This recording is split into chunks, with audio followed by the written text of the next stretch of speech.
ஜெபம் செய்வோம். அன்பும் இரக்கமுள்ள தகப்பனே, நன்றியோடு ஸ்தோத்திரிக்கிறோம், துதிக்கிறோம். சொல்லுங்க, என் ஆத்துமாவே கர்த்தரை ஸ்தோத்திரி, என் முழுவதுமே அவர் பரிசுத்த நாமத்தை ஸ்தோத்திரி. என் ஆத்துமாவே கர்த்தரை ஸ்தோத்திரி, கர்த்தர் செய்த சகல உபகாரங்களையும் மறவாதே. ஆண்டவரே, நீர் கொடுத்த எல்லா ஆசீர்வாதமான வாழ்க்கைக்காக நன்றி. ஆச்சரியமான அற்புதங்களுக்காக ஸ்தோத்திரம். அதிசயமான அடையாளங்களுக்காக நன்றி செலுத்துகிறோம். வறுமையில, துன்பத்தில், கஷ்டத்தில், பலவீனத்தில், நோயில, மரண இருளில, விபத்தில இருந்த போதும் கர்த்தர் எங்களுக்கு அடைக்கலும் பெலனும் ஆபத்து காலத்தில் அனுகூலமான துணையா இருந்து உமக்கு ஸ்தோத்திரம். ஆண்டவரே, வலது பக்கத்தில் எங்களுக்கு நிழலாக இருக்கிறீர். பகலிலே வேலாகிலும் இரவிலே நிலமாகிலும் என்னை சேதப்படுத்தாதபடி காத்து வருகிறீர். உமக்கு ஸ்தோத்திரம். தேவரீர் எங்களோடு கூட இருக்கிறீர். அது கோலும் தடி மேலே தேற்றுகிறதுக்காக ஸ்தோத்திரம். ஆண்டவரே, இந்த நாளிலே முதலாவது தேவனுடைய ராஜ்யத்தையும் அவருடைய நீதியும் தேடுங்கள், பிறகு இவைகளெல்லாம் உங்களுக்கு கூட கொடுக்கப்படும் என்ற வார்த்தையை நம்பி ஒரு சின்ன கூட்டமாக அதிகாலையிலே உண்மை தேட வந்திருக்கிறோம். வந்தவர்களை ஒருபோதும் கைவிடாதிருங்க ஆண்டவரை. அவளை காத்து கொள்ளுங்க, வழி நடத்துங்க, அவங்க தேவைகள் எல்லாம் சந்திங்கப்பா. இந்த வேளையில் அதற்காக தான் இந்த ஜெபத்தை ஏற்படுத்தியிருக்கிறோம். 1 மணி நேரமாவது விழித்திருந்து ஜெபிக்கக்கூடாதா? நீர் ஆசைப்பட்ட கடைசி நிமிடம் அது. நாங்கள் 1/2 மணி நேரம் ஒரு பாதத்தில் உட்கார்ந்துருக்கிறோம். எங்களுக்கான எல்லா பலனையும் கர்த்தர் கொடுத்து ஆசீர்வதிங்க. இயேசுவின் நாமத்தில் பிதாவே, ஆமென்.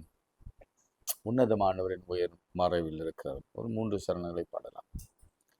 உன்னதமானவரின் உயர் மறைவில் இருக்கிறவன் சர்வ வல்லவரின் நிழலில் தங்குவான், இது பரமசிலாக்கியமே. சர்வ வல்லவரின் நிழலில் தங்குவான், இது பரமசிலாக்கியமே. அவர் செட்டையின் கீழடை களம் புகவே தம் சிறகுகளால் மூடுவார். அவர் செட்டையின் கீழடை களம் புகவே தம் சிறகுகளால் மூடுவார். தேவனின் அடைக்கலமே, என் கோட்டையும் அரணும் அவர். அவர் சத்தியம் பரிசயம் கேடகமாம், என் நம்பிக்கையும் அவரே. அவர் சத்தியம் பரிசயம் கேடகமாம், என் நம்பிக்கையும் அவரே. அவர் செட்டையின் கீழடை களம் புகவே தம் சிறகுகளால் மூடுவார். அவர் செட்டையின் கீழடை களம் புகவே தம் சிறகுகளால் மூடுவார். இரவின் பயங்கரத்திற்கும் பகலில் பறக்கும் அம்புக்கும் இருளில் நடமாடும் கொள்ளை நோய்க்கும் நான் பயப்படவே மாட்டேன். இருளில் நடமாடும் கொள்ளை நோய்க்கும் நான் பயப்படவே மாட்டேன். அவர் செட்டையின் கீழடை களம் புகவே தம் சிறகுகளால் மூடுவார். அவர் செட்டையின் கீழடை களம் புகவே தம் சிறகுகளால் மூடுவார். தேவனும் அடைக்கலமே, ஒரு பொல்லாப்பும் உன்னை சேருமோ. ஒரு வாதையும் உன் கூடாரத்தையே அணுகாமலே காத்திடுவார். ஒரு வாதையும் உன் கூடாரத்தையே அணுகாமலே காத்திடுவார். அவர் செட்டையின் கீழ் அடைக்கலம் புகவே தம் சிறகுகளால் மூடுவார். அவர் செட்டையின் கீழ் அடைக்கலம் புகவே தம் சிறகுகளால் மூடுவார். கைகளை உயர்த்தி, இயேசுவே, கர்த்தாவே, பரிசுத்தாவியானவரே, எங்களுக்கு உதவி செய்யும். நிற்க பலன் இல்லை, எங்கள் கண்கள் உம்மை நோக்கி கொண்டிருக்கிறது. ஏராளமான ஜனங்களை, எதிரிகளை, விரோதிகளை, வியாதிகளை, வறுமைகளை, எங்களுக்கு நேரிடும் நிந்தைகளை எங்களால் பொறுத்து கொள்ள முடியலை. எங்கள் கண்கள் உண்மையே நோக்கி கொண்டிருக்கின்றன. உதவி செய்யுங்க ஆண்டவரே. போதும், இது மாத்திரம் சொல்லுங்க. இப்போ கையை உயர்த்தி ஞானத்தை, அறிவை, தெய்வ கிருபை, ஜெயத்தை தாங்க. எங்களுக்கு விரோதமாக எழும்புகிற ஆயுதங்கள், மனித முயற்சிகள், கோலியாத்துகள், சன்பிலாத்து தொபியாக்க இயேசுவின் நாமத்திலே நிர்மூலமாகட்டும். நான் ஜெபிக்கிறோம். வாதையை விலக்குவேன்னு சொன்னீங்க, வேதனை நீக்குவேன்னு சொன்னீங்க, என் கிருபை உனக்கு போதும்னு சொன்னீங்க, இது மரணத்திற்கு ஏதுவான வியாதி இல்லைன்னு சொன்னீங்க, உங்கள் கண்ணீரெல்லாம் கழிப்பா மாறும்னு சொன்னீங்க, சாம்பலுக்கு பதிலாக சிங்காரத்தை தருவேன்னு சொன்னீங்க, ஒடுங்கின ஆவிக்கு பதிலாக துதியின் உடைய கொடுப்பேன்னு சொன்னீங்க. பெற பண்ணுகிறவர் நீங்க, பிரசவிக்க பண்ணுகிறவர் நீங்க, நேர்வழியாய் நடத்துகிறவங்க நீங்க, எங்களை நிம்மதியாய் வாழ பண்ணுகிறவங்க நீங்க, கர்ப்பத்தை திறக்கிறவங்க நீங்க. தேவரீர் எங்களுக்கு செய்ய நினைத்தது ஒருபோதும் தடைப்படாது. அறிக்கை செய்கிறோம், எங்கள் மீட்பர் உயிரோடு இருக்கிறார். என் மீட்பர் அதிசயம் செய்வார். என் மீட்பர் எங்களோடு கூட இருக்கிறார். இயேசுவின் நாமத்தில் பிதாவே, ஆமென். நேற்று தினத்துல நாம அந்த பாளையத்துல இருந்து குஷ்டரோகிகள் வந்து ராஜாவின் அரண்மனை வாசலில் சொல்றாங்க, இந்த மாதிரி அங்க எல்லாரும் போயிட்டாங்க, நீங்க போய் எடுத்துக்கொள்ளலாம் என்று சொன்ன பொழுது அவங்க எல்லாம் போய் எடுத்துக்கொண்டு வந்தாங்க. அப்படி எடுத்துக்கொண்டு வந்த பொழுது இந்த கேள்வி கேட்டான் பார்த்தீங்களா, கர்த்தர் வானத்து மதகுகளை திறந்தால் இப்படி நடக்கக்கூடுமோ என்று கேட்டான் பாருங்க. அவனை மிதித்து கொண்டு போட்டார். என் தேவன் எண்ணி முடியாத காரியங்களையும் அதிசயங்களையும் அவர் செய்கிறவர். சரி, இது நிறைய பெருசா இருக்கும், நம்ம தொடர்ச்சியா பார்க்கலாம், அங்கங்கே விட்டு விட்டு வரலாம். ஏனென்றால் ஆவியானவர் யார் யாருக்கு எப்பொழுது என்ன சொல்ல வேண்டும் என்று விரும்புகிறாரோ அதை மாத்திரம் அவர் சொல்லட்டும். அதனால தான் அதை நான் ஸ்கிப் பண்ணி நான் வரேன். இன்னைக்கு என்ன பேசலாம் என்று யோசித்து கொண்டிருந்த பொழுது ஆவியானவர் வெளிப்படுத்தின காரியம் 2 ராஜாக்கள் 3ஆம் அதிகாரம். 2 ராஜாக்கள், 2 Kings chapter 3.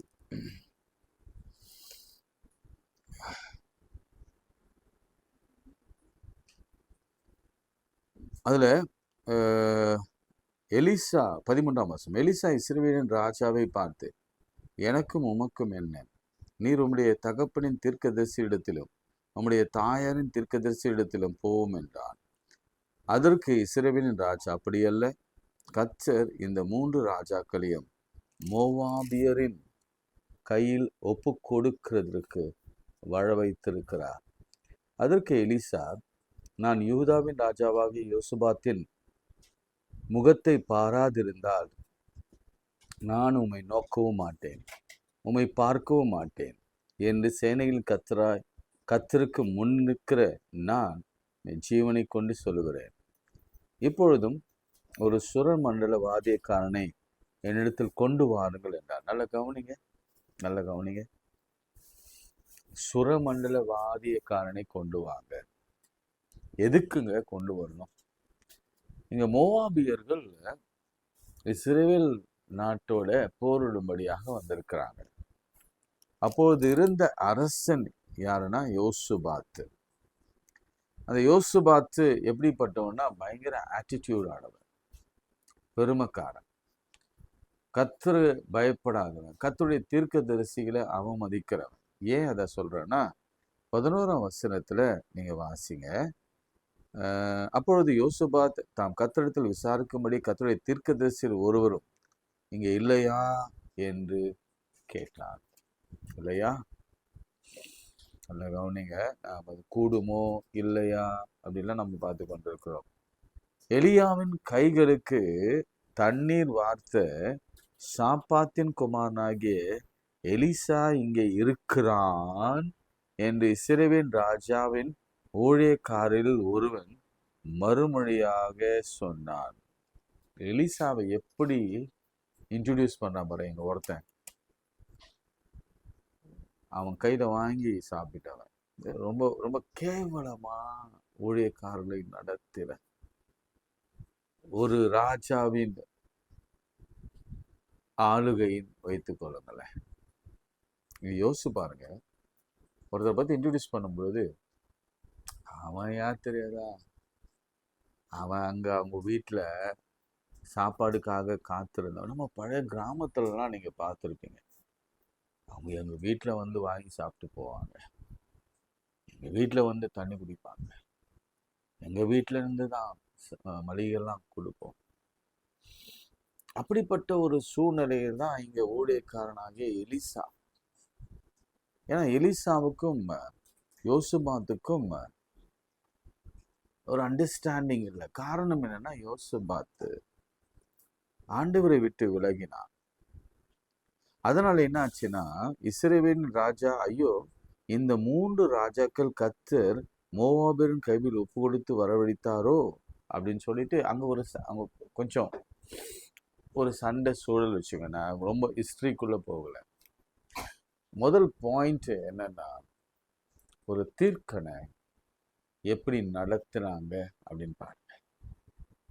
ஆசீர்வாதம் சில நேரங்களிலே நாம் வருவதற்கு தடையாக இருப்பது என்னன்னா, ஊழியக்காரர்களை நம்ம மதிக்காம இருக்கிறது தான். ஊழியக்காரர்களுக்கு கொடுக்க வேண்டிய கனத்தை நம்ம சரியா கொடுக்காமல் இருப்பது தான். ஊழியக்காரர்களை ரொம்ப கேவலமா பேசுவாங்க. நிறைய ஆழங்களில் நான் பணியாற்றுகிற வாய்ப்பு எனக்கு கிடைத்தபடினாலே ஒரு சிலர், வெரி ஃபியூ, அதாவது 100%, 1% மக்கள் ரொம்ப கேவலமாக அவங்க பேசுகிறது நம் காதுகளை விழும்படியாக இருக்கும். அப்போதெல்லாம் மனதுல ஒரு பெரிய துக்கம் வரும். ஏன் ஊழியக்காரர்கள் ஏன் இப்படி இவங்க நினைக்கணும்? அப்படி என்ன அவங்க தவறு செய்தாங்க? இங்க எலிசாவை குறித்து சொல்லப்பட்ட இந்த வார்த்தை உண்மையாகவே கனத்த இருதயத்தோடு கூட எனக்கு அது வலிக்கிறது. காரணம் என்னன்னா, எலியாவின் கைகளிலே தண்ணி குடிச்சவன் இல்ல எலியாவின் கைகளுக்கு தண்ணீர் வார்த்தோம், அப்படிதான், மன்னிக்கவும்.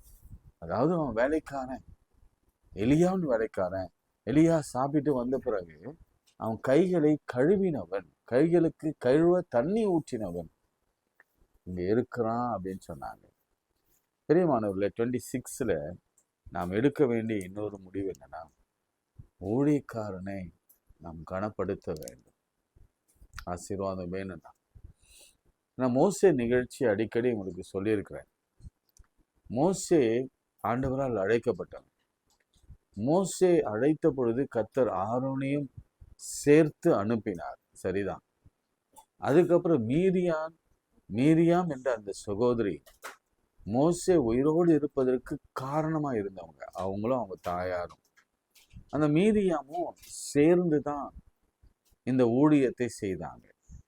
ஒரு நேரம் வந்த பொழுது மீரியாம் மோசேக்கு விரோதமாய் எழும்பி, உங்ககிட்ட தான் ஆண்டவர் பேசுவாரோ, ஏன்னா அவங்களுக்கும் மோசே வேற ஜெத்ரோவுடைய மனைவியை திருமணம் செய்ததுனால அவங்க வேற இடத்தை சார்ந்தவங்க என்பதனால ஒருவேளை அந்த ஃபேமிலி இஷ்யூஸ் இருக்குமான்னு தெரியல, உங்களிடத்துல மட்டும்தான் பேசுவாரா அப்படின்னு அவங்க எழும்பி நிற்கும் பொழுது கர்த்தர்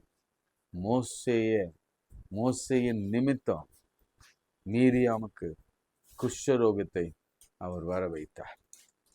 இன்னைக்கு பல வியாதிகள் வருவதற்கான காரணத்தை நான் சொல்லி கொண்டிருக்கிறேன். பலருக்கு பலவிதமான வியாதிகள் வருவதற்கான காரணம் ஏதோ ஒரு சூழ்நிலைகளை நாம என்ன செய்யறோம்னா, ஊழியக்காரனை அவமதிக்கிற மாதிரி நாம் பேசி விடுகிறோம். அது எனக்கும் தான். நான் ஊழியக்காரனாக இருந்தால் என்னோட சக ஊழியர்களை நான் அப்படி நடத்தினா, அப்படி பேசினா, எனக்குமே இந்த தண்டனை நிச்சயம் உண்டு. நான் எப்பவுமே எக்ஸ்க்ளூசிவா நான் பேசுறது இல்லை, உங்களுக்கு தெரியும். இன்க்ளூசிவா தான் பேசுவேன். வசனம் எடுத்தா அந்த வசனம் எனக்கு முதல்ல, அதுக்கப்புறம் தான் உங்களுக்கு 2வது. அப்படி இருக்கிற சமயத்துல இங்க நடக்கிற ஒரு காரியம் என்னன்னா, எலிசா ஹெல்ப் பண்ண வராங்க. எப்படியும் ஊழியக்காரன் எப்பவுமே அவர் விட்டு கொடுக்கிற குணம் உடையவர். அதனால விட்டு கொடுத்தாரு. என்ன சொல்றாரு, இப்போது ஒரு சுரமண்டல வாத்தியக்காரனை என்னிடத்துல கொண்டு வாருங்கள் என்றார். சுரமண்டல வாத்தியக்காரன் வந்து வாசித்த போது கர்த்தருடைய கரம் அவன் மேல் இறங்கிற்று. பிரியமானவர்களே, இந்த மியூசிஷியன்ஸ், வர்ஷிப் லீடர்ஸ், நாம் ஏன் பாடல் பாடி இந்த காலை ஜெபத்தை ஆரம்பிக்க வேண்டும்? ஏன் வர்ஷிப்புக்கு முன்னாடி, பிரசங்கத்துக்கு முன்னாடி ஒரு வர்ஷிப் ஸ்டார்ட் பண்ண வேண்டும்? வர்ஷிப் என்பது அது நம்முடைய தீர்க்க தரிசன ஊழியத்திற்கு அது ஆரம்பமாக இருக்கிறது. சில பேர் சொன்னாங்க, ஐயா நீங்கள் நல்லா வர்ஷிப் பண்ணுவீங்க, நீங்கள் இந்த 15-20 நிமிடம் கொஞ்சம் பாட்டு பாடி வர்ஷிப்போடு செய்யுங்களேன். நானும் ட்ரை பண்ணுறேன், எப்படியாவது சில நேரங்களில் நம்ம பாட்டு பாடணும் அப்படின்னு நான் முயற்சி இருப்பேன். ஆனால் இன்னும் ஆண்டவர் எனக்கு அந்த அனுமதி கொடுக்கவில்லை. ஆனால் வெகு சீக்கிரத்தில் நிச்சயமாக நான் ஒரு ஆயத்தத்தோடு வருவேன். இந்த வார்த்தைகள்லாம் வைத்து ஒரு வழிபாடு எப்படி இருக்கணும்னா, பாடலோட ஆண்டுடைய சத்தியமும் ஆண்டுடைய வல்லமையும் கிரியை செய்கிற மாதிரி ஒரு காரியத்தை செய்ய வேண்டும் என்று ஆண்டவர் இன்று திரும்பவும் எனக்கு வலியுறுத்தி வருகிறார். எனவே உங்கள் ஜெபங்களை தாண்டி கூடவே பாடல்களும் இசைக்கருவி மீட்டுதலையும் நீங்க வைத்து கொள்ளுங்கள். அப்பொழுது கர்த்தருடைய ஆவியானவர் இறங்கினாராம். கரம் இறங்கி அது உரைக்கிறது என்னவென்றால், இந்த பள்ளத்தாக்குல எங்கும் வாய்க்கால்களை வெட்டுங்கள். நல்ல கவனிங்க. எனக்கு அன்பானவர்களே, இந்த இந்த இந்த அதிகாரம் படிக்கும் பொழுதெல்லாம் உண்மையில என்னோட ஆவியிலே எனக்கு ஒரு அனல் உண்டாகும். உழைக்காரன் சொல்றான், பள்ளத்தாக்குகளே வாய்க்கால்களை வெட்டுங்கள். நான் ஆங்கிலத்தில் வாசிக்கிறேன். while the harpist ஹார்ப்னா என்ன? ஹார்மோனியம், ஹார்ப்னா ஒருவேளை அந்த சுரமண்டலம் என்னன்னு தெரியல. நீங்க அது கொஞ்சம் கவனிங்க, மியூசிஷியன்ஸ் கொஞ்சம் கவனிங்க. The hand of the Lord came on Elisha, and he said, this is what the Lord says, I will fill this valley with the pools of water, for this is what the Lord says, you will see neither wind nor rain, yet this valley will be filled with the water. இங்க என்ன சொல்லப்பட்டிருக்கிறதுன்னா, பள்ளத்தாக்கெங்கும் வாய்க்கால்களை வெட்டுங்கள். வாய்க்கால்கள் என்ன? வேலிஸ் அர்த்தமா? வேலிஸ், பள்ளத்தாக்கிலே வேலிஸ். நல்லா யோசிச்சு பாருங்க. ஒரு பள்ளத்தாக்கு என்பதுன்னா, மலை மகுடிலிருந்து அப்படியே மலை இறங்கி வரும், சரிவாக வந்த இடம்தான் அது பள்ளத்தாக்கு. நல்ல கவனிங்க. இந்த பள்ளத்தாக்குல வெறும் மழையே இல்லாத நேரத்துல, வெயில் காய்ந்து கொண்டிருக்கும் பொழுது, வறட்சியான சமயத்துல நீங்க வேலியை வெட்டுங்க. அப்படின்னா என்ன தெரியுங்களா? ஒவ்வொரு ஸ்விம்மிங் பூல் மாதிரி, அல்லது ஸ்கொயராகவோ ரெக்டாங்கிளாவோ அல்லது ரவுண்ட் ஷேப்பாகவோ, எப்படியோ வாட்டரை ஸ்டோர் பண்ணும்படியா ஒரு காரியத்தை செய்யுங்க. ஒரு 5 அடியோ 10 அடியோ ஆழம் நீங்க போய் வெட்டிடுங்க. தண்ணியே இல்லை, அப்படிப்பட்ட ஒரு சூழ்நிலை. அப்பொழுது அவன் சொல்றான், வைங்க, நீங்கள் காற்றை காண மாட்டீர்கள், மழையும் காண மாட்டீர்கள், ஆனாலும் நீங்களும் உங்கள் ஆடு மாடுகளும் உங்கள் மிருக ஜீவன்களும் குடிக்கும்படி இந்த பள்ளத்தாக்கு தண்ணீரால் நிரப்பப்படும் என்று கர்த்தர் சொல்லுகிறார் என்றார். இங்கதான் முக்கியமான வசனம். இது கர்த்தரின் பார்வைக்கு அற்ப காரியம். நீங்கள் சகல கோட்டைகளையும், அது ஒரு மோவாபியரும் கையில் ஒப்பு கொடுப்பார் சொல்றாங்க. நீங்க சகல கோட்டைகளையும் சகல சிறந்த பட்டணங்களையும் தகர்த்து, நல்ல மரங்கள் எல்லாம் வெட்டி, நீரூற்றுகள் எல்லாம் துர்த்து, நல்ல நிலத்தை எல்லாம் கல்மேடுகளாக்கி கெடுப்பீர்கள் என்றார். மறுகாலமே, அதனாலதான் காலை ஜெபம் பண்ணணும்னு சொல்றேன். மறுகாலமே பலி செலுத்தப்படும் நேரத்திலே இதோ தண்ணீர் ஏதோம் தேச வழியா வந்ததினாலே தேசம் தண்ணீரால் நிரம்பிற்று. ஆமென் சொல்லுங்க. தேசம் தண்ணீரால் நிரம்பிற்று. கவனிங்க, இந்த ஒரு வசனம் என்னை ரொம்ப தொட்டது. எப்பவுமே தொட்டுற வசனம். என்ன வசனம் தெரியுமா? நீங்க காற்றை காண மாட்டீங்க. You will not see the wind nor rain, yet this valley will be filled with water. இயற்கைக்கு அப்பாற்பட்ட வகையில் ஆண்டவர் காரியங்களை செய்கிறது. காற்றடிச்சாதான் நல்ல காற்றடிச்சாதான் என்ன செய்யும்னா, அந்த புயல் வந்து மழையை கொண்டு வரும். மேகங்கள் வரும், மேகங்கள் கருகருத்து அது மழையா வரும். அந்த மழையெல்லாம் இல்லாம எந்த தேசத்து வழியா தண்ணீர் வருதான்? ஏதோ தேசத்தின் வழியா தண்ணீர் வந்தது. ஆமென். வசனம் தாவீது சொல்லுகிறான், ராஜாக்களின் இருதயத்தை நீர்க்கால்களை போல திருப்புகிற என் ஆண்டவர் இருக்கிறார். இந்த அழகா எப்படி முடியும்? இது கர்த்தரின் பார்வைக்கு அற்ப காரியம். Simple matter. நேற்று பார்த்தோம், சாப்பாடு இல்லை அவங்களுக்கு. அப்போ அவங்க சொல்றாங்க, மரக்கால், எத்தனை மரக்கால் கோதுமை நம்ம நேற்று பார்த்தோம்லாமா? எலிசா 3 எத்தனாம் அதிகாரம்? அது தீர்க்கதரிசனம் 4 அதிகாரம்.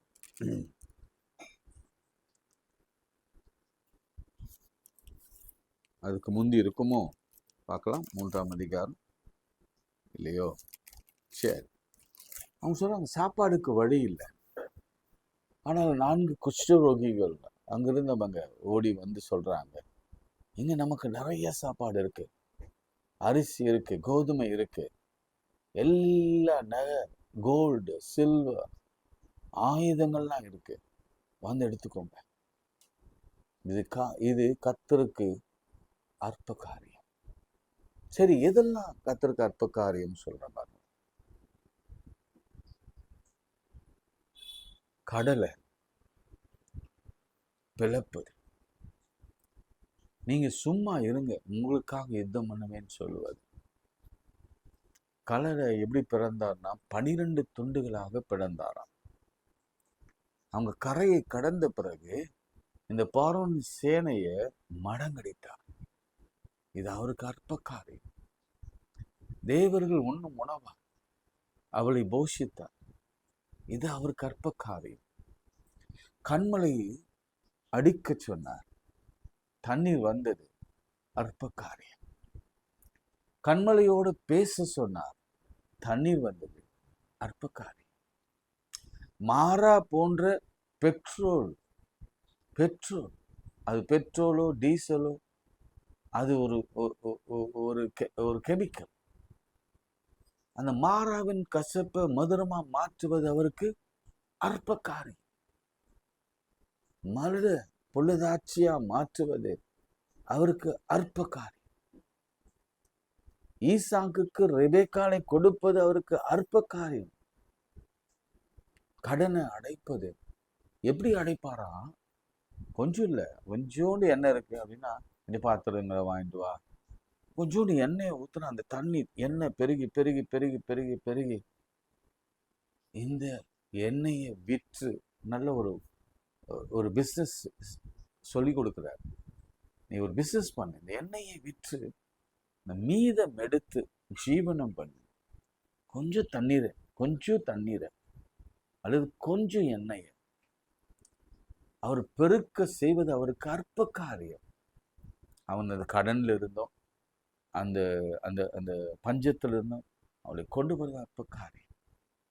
கொஞ்சம் எண்ணெய், பஞ்ச காலம் முடியும் வரை அவளும் அவளுடைய குமாரனும் அவளுடைய வீட்டாரும் இந்த தீர்க்கதரிசனம் உயிரோடு இருப்பது அவருக்கு அற்ப காரியம். 18 வசனம் தான் மிக முக்கியமான வசனம். 2 ராஜாக்கள் 3:18 மனசுல அப்படி எழுதி வச்சுக்கோங்க.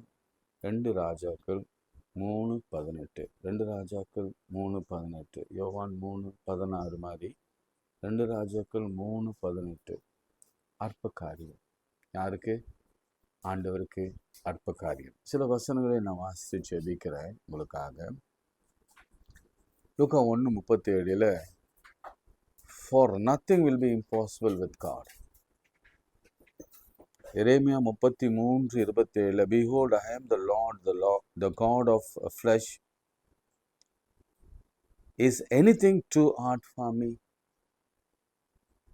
எனக்கு செய்ய முடியாத ஏதாவது கடினமான காரியங்கள் ஏதாவது இருக்கிறதா அப்படின்னு ஆண்டவர் கேட்கிறார். 33:17 oh Lord God, it is you who have made heavens and earth by your great power and by your outstretched arm. Nothing is hard for you. Hard for thee. வானங்களையும் பூமியும் சிங்காசனத்தையும் உருவாக்கினவருக்கு இது அற்ப காரியம். எசேக்கியா 2 ராஜாக்கள் 20 அதிகாரம் 10 அந்த எசேக்கியா said, it is an easy things for the shadow to lengthen 10 step, rather let the shadow go back 10 step. நிழல எங்க ஆங்கிலத்துல இருந்து அப்படியே நான் டிரான்ஸ்லேட் பண்ணேன். It is an easy thing to shadow to lengthen 10 step. ஆனா rather let the shadow go back 10 step வந்து அத rather. இன்னொரு வசனம் எஃபீசியன்ஸ் 3:8 now to him who is able to do far more abundantly than all that we ask or think according to the power of his work within us. நாம் நினைப்பதற்கும் வேண்டுவதற்கும் மேலான காரியங்களை அவர் செய்கிற தேவன். நான் நேற்றே சொன்ன மனுஷரால் இது கூடாது தான், என் தேவனால் எல்லாம் கூடும். நிறைய வசனங்கள் இருக்கு. ஆனாலும் நாம் இன்னைக்கு புரிந்து கொள்ள வேண்டிய விஷயம் என்னன்னா, நம்ம பிரச்சனை எதுவானாலும் சரி, அது நான் சிம்பிளாக சொல்லி முடிக்கிறேன். அது நீங்கள் குழந்தை பிறக்கிறதுலேருந்து, பிள்ளை படிக்கிறதுலேருந்து, அவங்க வேலைக்கு போகிறதுலேருந்து, அவங்க தேர்ச்சி, அவங்களுடைய பெரிய படிப்புகள், அதில் மார்க்கு, அதில் வேலை, டாக்டர் ஆகிறது, இன்ஜினியர் ஆகுறது, ஐஏஎஸ் ஆகிறது, அல்லது ஒரு கடன் அடைக்கப்படணும், இல்லை வியாதி குணமாகணும், மரண கட்டுகள் நீங்கணும், அல்லது மரண பயங்கள் நீங்கணும், நடக்க முடியாதவங்க எழும்பணும், குழந்தை பிறக்கணும், வீடு வாங்கணும், கார் வாங்கணும், பைக் வாங்கணும், இது எல்லாத்தையும் நீங்கள் முன்னாடி வச்சுட்டு நீங்கள் சொல்ல வேண்டிய ஒரே வார்த்தை, இது கர்த்தர் செய்வதற்கு இது அற்ப காரியம். பாருங்க, இது கர்த்தரின் பார்வைக்கு மிகவும் அற்ப காரியம். அதை நீங்கள் ஆழமாக விசுவாசித்தானே போதும், நாம் பெற்றுக்கொள்வோம் என்ற நிச்சயத்தை நாம் விசுவாசித்தால் நிச்சயமாக பெற்றுக்கொள்வோம். கர்த்தர் இந்த அற்புதத்தை நாம் செய்ய நாம் செபிப்போம். அன்புள்ள ஆண்டவரே, இவரைக்காய் ஸ்தோத்திரிக்கிறோம். இது கர்த்தரின் பார்வைக்கு அற்ப காரியம். ஆண்டவரே, நீர் செய்யுங்க. ஆண்டவரே, எங்களை நடத்துங்கப்பா. இந்த ஊழியத்தை நடத்துறீங்க, நமக்கு ஸ்தோத்திரம். இந்த ஊழியத்தை தாங்குகிற, இந்த ஊழியத்தை இன்னும் அவர்களாகவே சேர்ந்து ஷேர் பண்ணி அநேகருக்கு இதை அறிவித்து கொண்டிருக்கிற ஒவ்வொரு பிள்ளைகளுடைய பலனை அவர் இன்றே பெற்றுக்கொள்ள உதவி செய்யும் என்று நாங்கள் கேட்டபடி எந்த காரியமும் இருந்தாலும் அது கர்த்தரின் பார்வைக்கு அற்ப காரியம் என்பதை புரிந்து கொள்ள, அந்த அன்பை உணர்ந்து கொள்ள, அந்த அதிசயத்தை பெற்றுக்கொள்ள உதவி செய்யும். எங்களுக்கு முன்பாக இருக்கிறவர் அவர் பெரியவர், வானாதி வானங்களையும் பூமியும் கொள்ளாத என் ஆண்டவர். அவரால் செய்யக்கூடாத அதிசயமான காரியங்கள் ஒன்றுமில்லை. வாய்க்கால்களை வெட்டுங்கள், அதுதான் ப்ரிப்பரேஷன். ஆனால் தண்ணீரை நிரப்புறது அவருடைய வேலை. அது எங்கிருந்து வரும் தெரியாது. காற்றை காண மாட்டீர்கள், மழையை காண மாட்டீர்கள், உங்கள் வாய்க்கால்களிலே தண்ணீர் நிரம்பும். இயேசுவின் நாமத்தில் ஜெபிக்கிறோம் பிதாவே, ஆமென். நமது ஆண்டவராகிய இயேசு கிறிஸ்துவின் கிருபை, பிதாவாகிய தேவனுடைய அன்பு, பரிசுத்த ஆவியின் ஐக்கியம் நம் அனைவரோடும் இன்னும் இன்னும் சதாக்கள் நிலைத்திருக்கிறார். ஆமென். God bless you.